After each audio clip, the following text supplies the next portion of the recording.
السلام عليكم ورحمة الله. النهاردة هنعمل العسل الخفيف اللي هو للكنافة وللجلاش.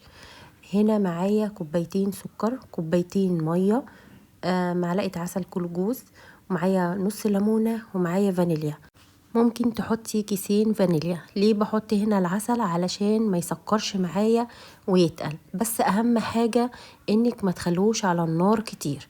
بعد الغليان ما يغلي معاكي ب5 دقايق تطفي عليه، ما تكتريش. لو كترتي في الغليان هيتقل معاكي.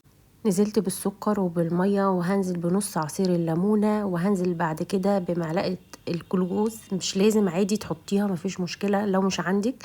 الفانيليا طبعا بسيبها في الاخر خالص بعد ما بطفي على العسل. حطيتها على النار وهقلبها كده شويه، مفيش مشكله. اللي يقولك ما تقلبيش ما تعمليش، لا عادي جدا قلبيها. وهسيب بس العسل ينزل من على المعلقه يسيح، وهيكون خلاص ابتدى يغلي معايا.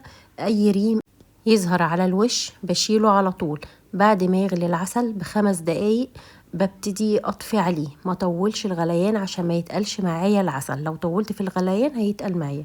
خلاص حطيت الفانيليا وطفيت عليه، وخلاص هصبه. وحلوة قوي قوي للجلاش وللبسبوسة ولأي حد بيحب العسل خفيف.